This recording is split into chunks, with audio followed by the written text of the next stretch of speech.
Hi hello नमस्कार. आणि मी आज आलो आहे काजूच्या बागेत.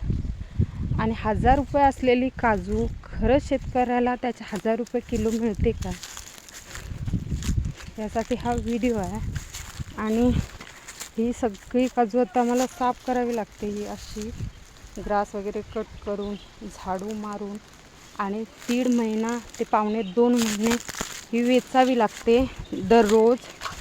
त्याच्यानंतर पाण्यानं धुवून वगैरे ती सुकवून भरून ठेवावी लागते. आणि नंतर लास्टला मेच्या एंडिंगला सगळ्या जमा झालेल्या काजू मी विकतो. पण खरंच 1000 रुपये किलो असलेले काजूगर आणि खरंच शेतकऱ्याला 1000 रुपये किलो काजूचा तरी दर भेटतो का, यासाठी हा व्हिडिओ केला आहे.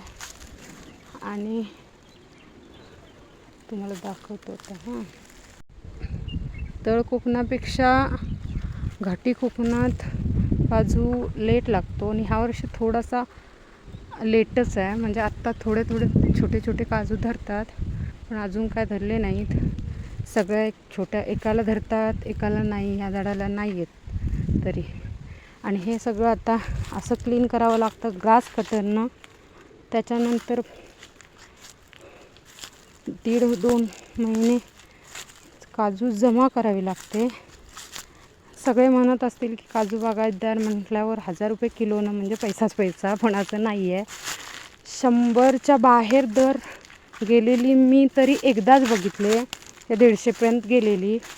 पण 100च्या आतच असते किलो. काय तर काजू 100 रुपये किलो. त्याच्यामुळे 1000 रुपये किलो वगैरे आम्हाला तर नाही मिळत, ते फक्त व्यापाऱ्यांना. त्याच्यामुळेच शेतकरी हा फक्त म्हणण्यापुरता राजा आहे, खरोखर असं नाही आहे.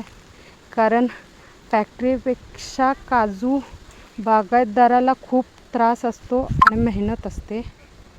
पण आम्हाला फक्त 100, ते पण त्याच्या आतच. आणि 100च्या बाहेर गेलेली मी तर 150पर्यंत एकदाच बघितले, म्हणजे मला आठवतं तेवढं.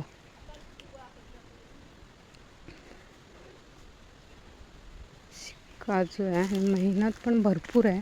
आणि तुम्हाला हा व्हिडिओ कसा वाटला हे मला कमेंटमध्ये नक्की सांगा. आवडला तर लाईक करा, शेअर करा. आणि नवीन तुम्हाला गावचे व्हिडिओ बघायचे असतील तर मला प्लीज सबस्क्राईब करा. बाय. Thanks for watching.